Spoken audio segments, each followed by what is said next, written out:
para o Evangelho de Mateus, no capítulo 16, do versículo 21 até o 28. Proposta do Senhor para nós nessa noite.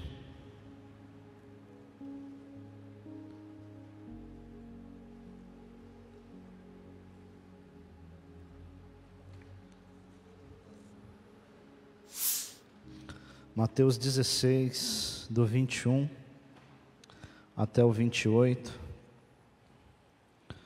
Que o Senhor tenha misericórdia do seu povo, fale conosco. Você que está na sua casa, pode mandar o seu pedido de oração, nós oraremos ao final. Eu queria, antes de ler o texto, orar mais uma oração. Mário já orou, mas para que o Senhor continue falando com a sua igreja. Pai, em nome de Jesus, pedimos a Tua intervenção, que Teu Santo Espírito esteja sobre nós. Pai, em nome de Jesus, que não seja eu atrapalhar a Tua fala conosco nesta noite. Abençoa o Teu povo, abençoa a Tua igreja, os que estão em casa, todo o Teu povo, Senhor, em nome de Jesus. Amém. Mateus 16, do 21 ao 28. Desde esse tempo, começou Jesus Cristo a mostrar aos seus discípulos que lhe era necessário seguir para Jerusalém e sofrer muitas coisas dos anciãos, dos principais sacerdotes e dos escribas, ser morto e ressuscitado no terceiro dia. E Pedro, chamando-o à parte, começou a reprová-lo, dizendo: tem compaixão de ti, Senhor, isso de modo algum te acontecerá. Mas Jesus, voltando-se para Pedro, disse: arreda, Satanás, tu és para mim pedra de tropeço, porque não cogitas das coisas de Deus, e sim das coisas dos homens. Então disse Jesus Cristo a seus discípulos: se alguém quer vir após mim, se negue, tome a sua cruz e siga-me. Porquanto quem quiser salvar a sua vida, perdê-la-á, e quem perder a sua vida por minha causa, achá-la-á. Pois que aproveitará o homem se ganhar o mundo inteiro e perder a sua alma? O que dará o homem em troca da sua alma? Porque o Filho do Homem há de vir na glória de seu Pai com seus anjos, e então retribuirá a cada um conforme as suas obras. Em verdade vos digo que alguns há dos que aqui se encontram, que de maneira nenhuma passarão pela morte, até que vejam vir o Filho do Homem no seu reino. Amém? Deixe sua Bíblia aberta neste Evangelho. O que está acontecendo aqui, minha gente, é que Jesus começou a falar do seu reino. Jesus começou a caminhar por volta da Galileia, Genezaré. Jesus começou a mostrar milagres ainda mais intensos, começou a caminhar com seus discípulos. E Jesus começou a falar do seu reino, começou a mostrar o seu reino, começou a mostrar. E o capítulo 15, Jesus faz uma segunda multiplicação de pães. Tudo bem? Tem uns bichinhos aí incomodando a gente está mais pentecostal hoje. Isso, acho que vale inverter, Abel, senão os bichinhos virão todos para o pastor. Isso, vamos deixar a luz. Você que está na sua casa, não se assuste.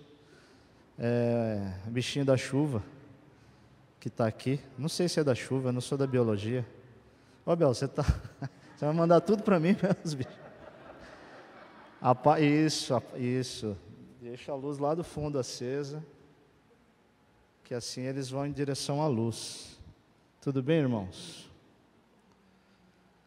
Voltando para o nosso raciocínio, Jesus está evidenciando o seu reino, mostrando o seu reino, mostrando o seu poder. No capítulo 15, Jesus faz uma segunda multiplicação dos pães, só que Jesus começa a mostrar para os discípulos a lógica do reino versus a lógica humana.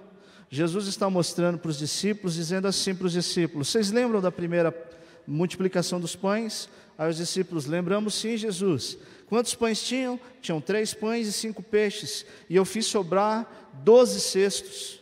Nessa segunda multiplicação, Jesus fala: quantos pães tinham? E eles falam: tinham 7. E Jesus fala: vocês viram o que aconteceu? Não sobrou muito, sobrou pouco, quase que não deu. Tudo bem, vocês estão acompanhando o meu raciocínio? Jesus está mostrando a lógica do reino versus a lógica humana. Deus está dizendo, Jesus Cristo está dizendo para os seus discípulos: ei, vocês precisam olhar para mim, porque eu estou estabelecendo para vocês a lógica do reino. E a lógica do reino, ela nos assusta. A lógica do reino faz com que a gente fique temeroso. E Jesus então está insistindo, mostrando através dos milagres, da multiplicação do pão.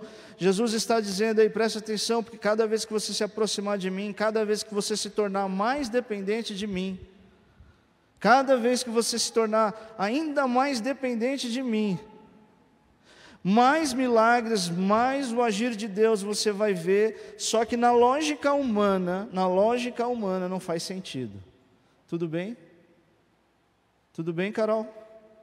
Deus está dizendo: você se aproxima de mim, e quanto mais você se aproxima de mim, mais você vê o agir de Deus e menos o agir humano. Que bênção, pastor, que maravilha. Só que a gente passa por pressões, passa por adversidades, passa por coisas complicadas. Os discípulos estão acreditando que Jesus é o Messias, o Filho de Deus.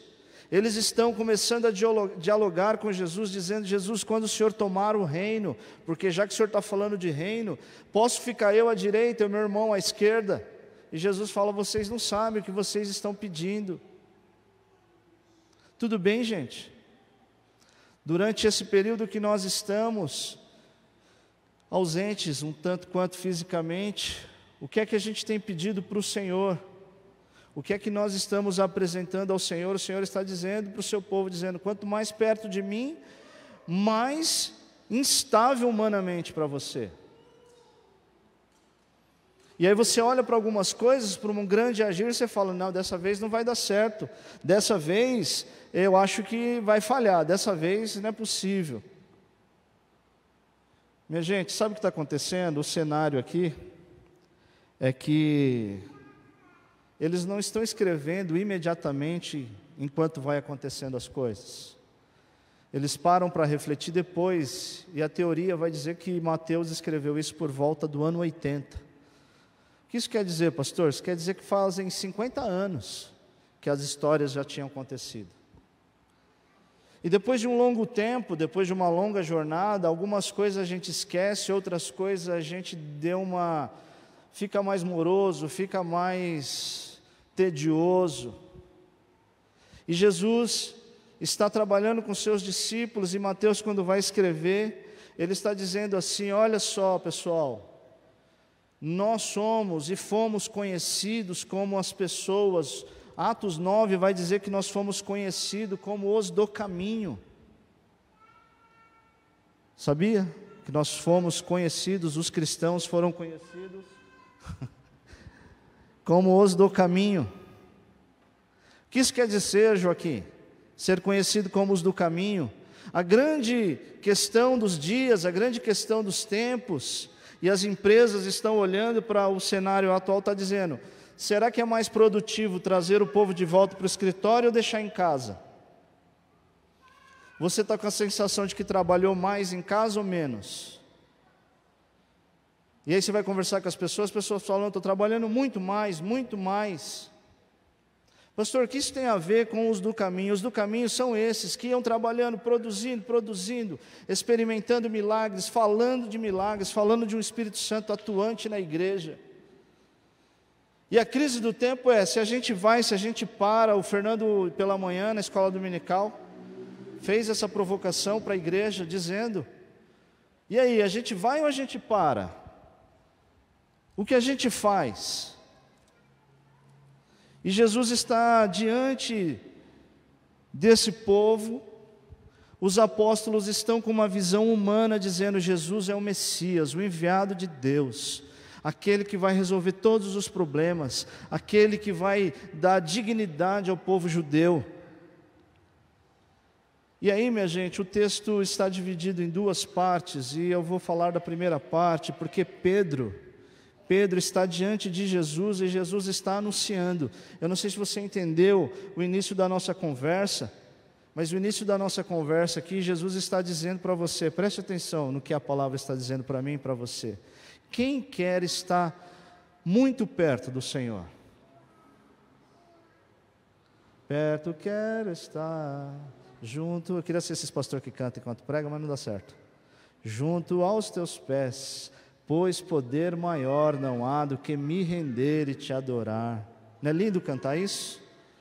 Ah, Jesus, em tua presença, estamos aqui, é o teu povo, e Jesus está dizendo, olha só, eu estou prestando atenção no que você está falando, eu estou entendendo a adoração que você está entregando, então eu tenho uma notícia para te dar, e a gente já vai avançar no texto, mas eu queria que se atesse a isso, prestasse atenção. Jesus Cristo está dizendo que quanto mais próximo dele, mais a sensação de perda, mais a sensação de loucura. O profeta Jeremias seria um paralelo para o texto dessa noite. Ele diz assim para Deus: ah, Senhor, o Senhor me seduziu. E ele usa a expressão sedução, porque sedução é aquilo, o Senhor parece que não me mostrou toda a verdade. Seduziste-me, Senhor, e seduzido fui.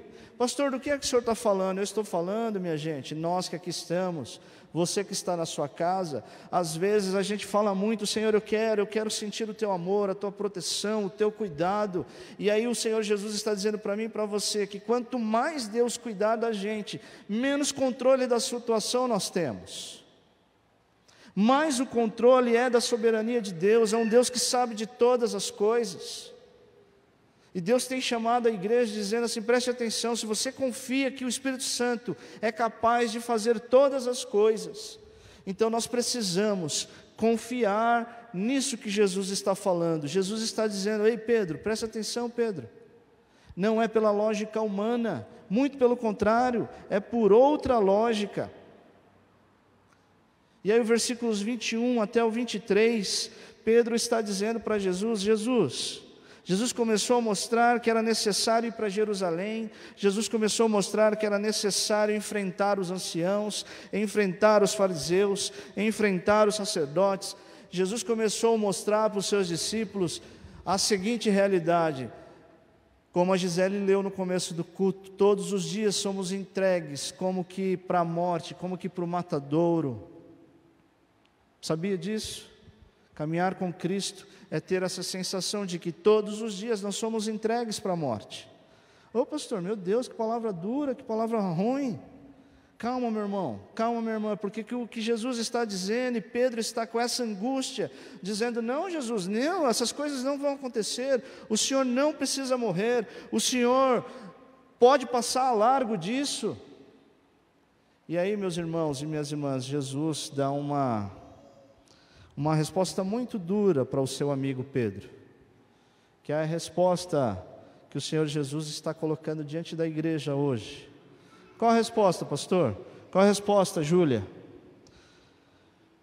Pedro está dizendo, Jesus tem compaixão de você, para que morrer? Para que essa sensação? Para que essa entrega total? Para que essa disposição total? Eu não sei se você está entendendo o que eu estou falando, minha gente, mas o que o Espírito Santo está dizendo para a igreja é assim, precisamos depender totalmente de Deus. Você sabe o que é depender totalmente de Deus? Depender totalmente de Deus, não tomar nenhuma decisão que não seja conduzida pelo Espírito Santo, não fazer nenhuma compra que não seja decidida pelo Espírito Santo, nenhuma dívida, nenhuma decisão. Jesus está olhando para o seu povo, olhando para os seus discípulos e dizendo, quanto mais perto de mim, menos decisão você toma. Ô pastor, então o senhor está dizendo que nós somos manipulados? Não, pelo contrário, porque Jesus está convidando os seus a essa entrega total, e quanto mais a gente entrega, mais decisão a gente toma. Não sei se vocês compreenderam o paradoxo. Compreenderam o paradoxo? Senhor, eu quero filhos, e aí Deus dá filho, só que o filho não é seu, porque se você conduzir o filho com a sua perspectiva, com a sua olhar, com sua pedagogia apenas, se você não mostrar os valores do reino, o risco de você perder o seu filho é muito grande. Pai, me dá uma profissão, Deus me dá uma profissão, Deus me dá uma profissão, e aí Deus está dizendo, ei, presta atenção, se você deixar eu te ajudar, conduzir os seus passos, então tudo é para o Senhor, pelo Senhor. Amém, igreja? E a resposta que Jesus dá para Pedro é muito dura, e eu queria que você olhasse para essa resposta e colocasse essa resposta no seu coração. Jesus olha para Pedro e Pedro está dizendo, não Deus, vamos dar um jeito, vamos fazer, porque a gente faz assim, porque eu vou ligar para fulano, porque, entenda aqui o que eu estou falando de paralelo. O Pedro é esse que fica tentando dar um jeito, tentando colocar as coisas, a lógica humana, e Jesus simplesmente diz para Pedro, arreda-te, Satanás. Ô pastor, o Pedro estava endemoniado, aqui está a prova cabal de que crente pode ficar possesso. Para com essa conversa, entenda o texto. O que Jesus está dizendo para Pedro é, Pedro, você caminhou comigo até aqui, você experimentou até aqui, você viu milagres, eu curei a tua sogra. Começou tudo ali, a nossa caminhada, eu estou mostrando os prodígios para você, Pedro. Você ainda não entendeu que os nossos valores são do reino. Todas as vezes, irmãos, irmãs, que nós colocamos os valores humanos, que a gente coloca a condição humana, a nossa capacidade humana, a gente está dizendo para o Espírito Santo, espera um pouquinho, deixa que eu resolvo. E Jesus está dizendo para o Pedro, Pedro, em nome de Jesus, não dê lugar para Satanás. Satanás quer soprar no nosso coração idolatria, dizendo, sua grana vai dar certo, a sua capacidade vai dar certo, a sua beleza vai segurar o seu casamento, o seu cozinhar, o seu jeito vai resolver. Pastorzão, se você for legalzão, o povo vai gostar da igreja. Não, se você for mais serão, o povo vai gostar da igreja. Não, pastor, se você for mais para o Bolsonaro, o povo gosta. Não, pastor, é mais aqui para a esquerda que o povo gosta. Irmãos, a resposta de Jesus para o povo, para mim e para você é, arreda-te, Satanás. Não é pela lógica humana, não é pelas nossas convicções. E cada domingo que vem mais de um, eu vou depreciando os que já estão há mais tempo, porque é assim que a gente faz, né? Então o Itan que está comigo às quartas, que fala, não vou nem valorizar, vou valorizar os que estão chegando agora. O Betão que está aqui, oh, que alegria. Uma pequena digressão, minha gente, para dizer o seguinte, Jesus está, antes de avançar na questão do reino, dizer para a sua igreja, ou vocês confiam num Deus que tudo pode, que tudo sabe, que não é pego de surpresa, que tem o melhor para o seu povo, que tudo que Ele faz é reto, justo e bom. Ou nós estamos esbarrando em idolatria, estamos esbarrando em questões da lógica humana, e Jesus está convidando o seu povo a deixar de lado. Amém? Carolina que vai fazer uma cirurgia na quarta-feira. Ah, pastor, estou relaxada porque os médicos são os melhores do Brasil. Amém, mas saiba que foi Deus que permitiu. Amém, igreja? Nós precisamos ter essa dinâmica, esse entendimento de que é Deus que está convidando o seu povo. E quanto mais Deus nos abençoa, quanto mais Deus vai ampliando essa relação, quanto mais Deus vai nos levando a caminhar, por isso nós somos conhecidos pelos do caminho, os que são do caminho, os que estão andando em fé, de glória em glória. A igreja do Senhor é militante, as portas do inferno não prevalecem contra a igreja do Senhor, é para isso que nós cultuamos, é para isso que nós caminhamos juntos. E Jesus então dá essa resposta para Pedro, Pedro, não dê lugar para Satanás, arreda-te, Satanás. Para de colocar questões humanas, para de colocar a idolatria em primeiro lugar. E aí, meus irmãos e minhas irmãs, Jesus então avança. Jesus avança na sua proposta. E Jesus faz 3 condições para os seus. Que são 3 condições colocadas para nós. Em primeiro lugar, Jesus está dizendo para mim e para você, que a nossa alegria não deve ser nas coisas deste tempo, deste mundo.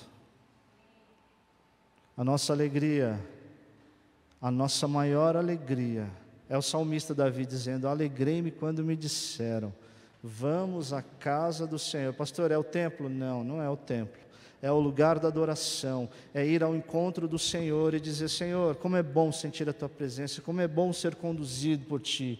A segunda provocação é que Jesus está dizendo para os seus que a nossa caminhada, a nossa vida não é neste tempo presente. Jesus está dizendo que a gente precisa se preocupar em adorá-lo. E em terceiro lugar, Jesus está reforçando de que, quando ele fala que o Filho do Homem virá para mostrar a sua glória, Jesus está dizendo: ei, para de olhar para essas coisas, olhe só para o que é espiritual. Pois bem, meus irmãos, minhas irmãs, eu quero então olhar aqui duas coisas para nós que estamos retomando a nossa caminhada comunitária. Amém? Que coisa, pastor, que você quer olhar? A primeira coisa, irmãos, irmãs, está do versículo 24 em diante, que Jesus começa a dizer algumas coisas muito interessantes. Versículo 24, Jesus olha, primeiro ele repreende Pedro, dizendo: Pedro, não dá lugar para Satanás. E a exemplo de Pedro, agora eu vou estipular para vocês, e aí Jesus começa a falar algumas coisas, a lógica do reino. Então Jesus diz para os seus discípulos: se alguém quer vir após mim, a si mesmo se negue, tome a sua cruz e siga-me. Eu não sei como a igreja aprendeu a ler esse tome a sua cruz e siga-me. Por tempos eu vi gente achando que o tome a sua cruz estava relacionado a problemas particulares e familiares. A minha cruz, pastor, é minha sogra. A minha cruz é meu vizinho, pastor. A minha cruz é o meu filho. E por tempos eu vi muitas pessoas olhando para esse texto, e eu não quero ser o dono da razão do texto, mas o texto, a olhar para Jesus dizendo para os seus discípulos: olha, preste atenção, comecei a mostrar para vocês o sinal dos reinos, os valores do reino. Pedro, não dá lugar para Satanás, vem após mim. O que é ir após Jesus? O que é entregar e olhar para Jesus e ir após Jesus? Lucas vai registrar de uma forma diferente, dizendo assim: aquele que ama o pai e a mãe mais do que a mim, aquele que ama as coisas mais do que a mim, aquele que colocou a família mais do que a mim, aquele que colocou qualquer coisa diante de mim, esse não entendeu. Irmãos, de forma bem objetiva, sabe o que é tomar a sua cruz? A sua cruz, o seu lugar de cruz, é o lugar que te leva à morte. É o que te leva a uma etapa, um estágio que você ainda não conhece. E para muitas pessoas, a cruz é o amor exagerado a alguma coisa. Tudo bem? Vocês me acompanharam até aqui? Porque a cruz é esse lugar que a gente se dedica, a gente se empenha e que vai produzir morte. E Jesus está convidando os seus a entregar e a viver pela lógica da cruz de Cristo. A cruz de Cristo, Jesus está dizendo: eu tenho uma cruz pela qual vale a pena viver, pela qual vale a pena morrer, pela qual vale a pena perder todas as coisas. Mas você está habilitado a tomar a sua cruz. E Jesus está olhando para os seus e dizendo: negue-se a si mesmo e tome a sua cruz e venha diante de mim. Minha gente, Jesus está fazendo um convite a gente olhar aquilo que a gente mais ama, aquilo que a gente mais tem cuidado, aquilo que a gente mais tem zelado. E Jesus está dizendo: não coloque, não dê lugar para Satanás. Tome a sua cruz e me siga, venha diante de mim. Amém, gente? Jesus está apresentando a lógica de Jesus e não a lógica dos homens. Jesus está dizendo para os seus: Versículo 25: porquanto quem quiser salvar a sua vida vai perder, e quem perder a sua vida por minha causa, achá-la-á, porque mais aproveitará o homem se ganhar o mundo inteiro e perder a sua alma. Aqui, minha gente, não está falando de salvação, mas aqui está falando de pessoas que têm perdido a sua visão, pessoas que estão caminhando pela lógica humana. O convite do Senhor Jesus é para que nós ampliemos a nossa visão, para a gente ter visão do reino. Tudo bem, minha gente? Tudo bem, gente? Podemos avançar no texto? Quem são os verdadeiros discípulos de Jesus? Quem são as pessoas que estão caminhando de acordo com a vontade e a lógica do reino? São pessoas que a identidade está construída à volta de Jesus e em torno de Jesus. Minha gente, quem quiser salvar a sua vida, perdê-la-á, e quem perder a sua vida por minha causa, achá-la-á. Jesus está convidando os seus discípulos a olharem para o reino, a olharem para as propostas do Senhor Jesus e dizer: Senhor Jesus, eu quero caminhar por essa lógica. Eu quero caminhar por essa lógica em que eu não tenho controle. É que o Senhor é quem decide, é o Senhor é quem dá os direcionamentos, é o Senhor é quem dá os passos. Muitos de nós temos perdido tempo, gastado energia tentando controlar, achar a solução, achar o caminho. Jesus está dizendo: ei, não é assim que faz. Jesus está dizendo: precisamos confiar no controle do Senhor. Quem é que renuncia a si mesmo? Quem são esses que renunciam a si mesmos? São pessoas que estão olhando para aquilo que ama demasiadamente, para aquilo que tem roubado a nossa convicção de fé. O convite dessa noite, irmãos, irmãs, é para uma renúncia. O convite dessa noite é para que a gente olhe pela perspectiva do reino. Eu não sei se você está acompanhando o meu raciocínio, mas a provocação dessa noite, que o Senhor Jesus está ofertando à sua igreja, é para que a gente olhe para a razão das coisas. Nós fomos chamados para ser os do caminho, pessoas que avançam, pessoas que estão caminhando, pessoas que estão em constante relação com o Senhor. E aí a provocação e a proposta dessa noite é para que a gente olhe para as nossas razões, para as nossas motivações, para aquilo que tem dado mobilidade para o nosso olhar, para o nosso cantar, e ver se está encaixado com Jesus, se a gente tem feito pelo reino, por amor ao reino. A provocação dessa noite é que às vezes a gente faz algumas coisas e a gente tem expectativa de que o outro faça também. Eu estou falando aqui, irmãos e irmãs, que às vezes a gente está numa proposta, a gente fez uma coisa e a gente fica na expectativa dizendo: puxa, o outro que era para vir não veio. O outro que era para fazer não fez. Nas relações em casa a gente tem essa disposição, e Jesus está dizendo: ei, preste atenção, qual é a sua motivação? O que é que tem feito você se mobilizar? Jesus está convidando os seus discípulos a deixarem os seus amores humanos. Tudo bem, irmãos? O que é que faz você perder o sono? O que é que faz você ter crise de fé? Jesus está dizendo: este é o lugar da sua cruz. Se mexer nisso eu não sei se eu suporto.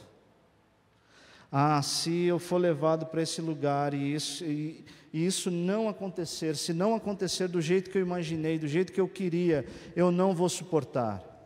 Jesus está dizendo: preste atenção, tome a sua cruz e siga-me. Deixe esse amor, deixe que os mortos enterrem seus mortos. Jesus está fazendo um convite para os seus, dizendo: quem quer vir após mim precisa se negar, precisa confiar no amor de Deus. Amém? Você confia profundamente no amor de Deus?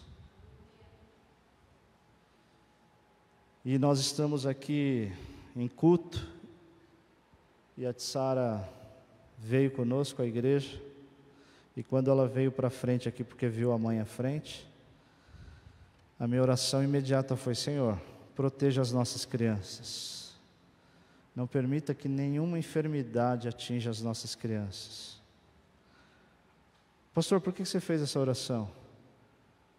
Porque por mais que a gente venha, a gente olha e fala: será que a gente está sendo prudente? Será que a gente não está sendo prudente? Será que estamos sendo irresponsáveis? Nós estamos caminhando em dias assim, em dias que o diretor da empresa fala: chama a equipe de volta ou não chama a equipe de volta? Aí alguém do RH vai dizer: mas se trabalhar em casa dá mais lucro. Aí alguém vai dizer: não, mas precisa estar aqui para a gente ter essa sensação de compromisso, de trabalho. Irmãos, irmãs, eu estou caminhando para a conclusão, porque é nesse cenário que eu estou olhando para esse texto.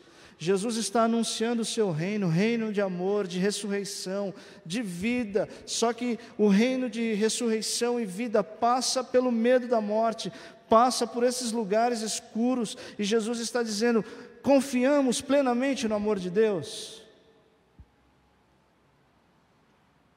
O convite para nós, que encerramos o mês de agosto, hoje, estou falando enquanto igreja. Temos amanhã, 31 de agosto, caminhamos para setembro. O convite para nós que estamos encerrando o mês de agosto é: o que tem feito a gente parar, o que tem feito a gente não caminhar, é o amor ao que deveria ser entregue aos pés do Senhor Jesus. Nós queremos ser Senhor, nós queremos ter o domínio, nós não queremos perder o controle, nós queremos caminhar de forma planejada, clara, e o Senhor Jesus está dizendo: confia no meu amor. Amém, igreja?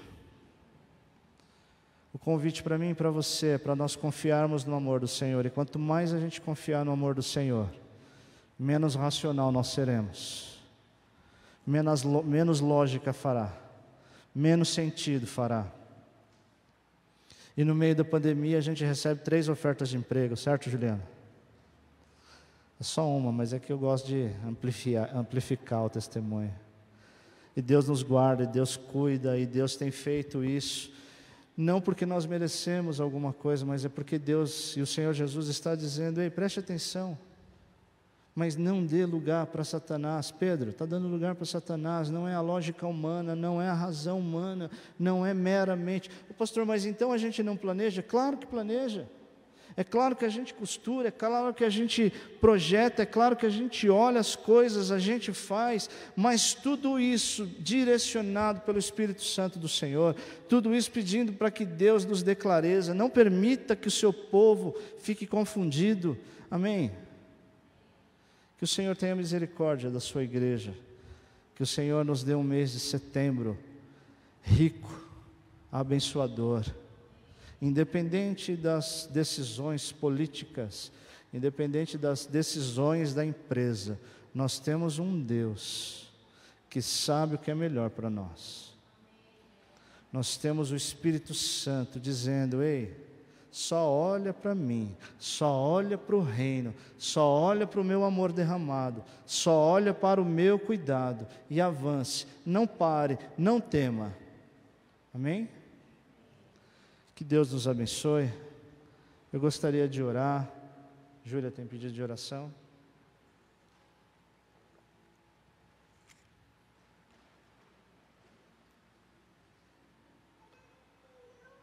Isabel, irmã da Fátima, amigo do Ronaldo, Marquinhos, está com Covid, foi para a UTI.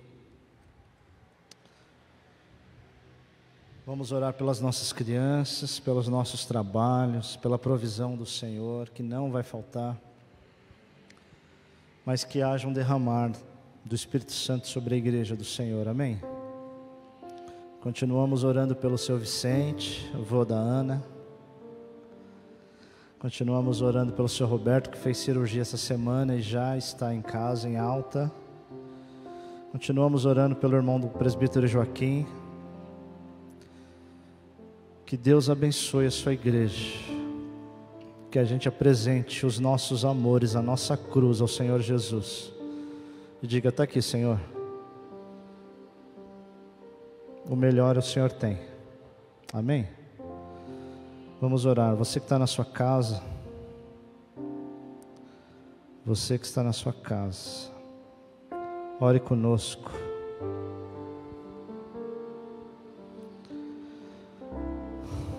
Pai, em nome de Jesus, nós te louvamos, Senhor, nessa noite. Te agradecemos porque o Senhor tem revelado as virtudes do reino para nós nesses dias. O Senhor tem mostrado para a sua igreja, para os seus filhos, o seu profundo amor. O Senhor tem mostrado para nós o seu cuidado. Senhor, e nós te louvamos, nós te agradecemos. Pedimos, Pai, em nome de Jesus, que esta semana o Senhor continue à nossa frente. Acalma o nosso coração. Coloca na nossa boca palavras de adoração. Nos dê oportunidade de testemunhar os seus feitos.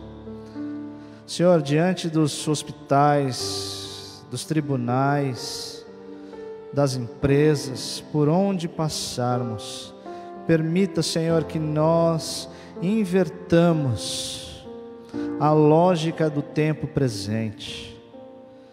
Senhor, em nome de Jesus, usa a nossa vida para mostrar a lógica do reino.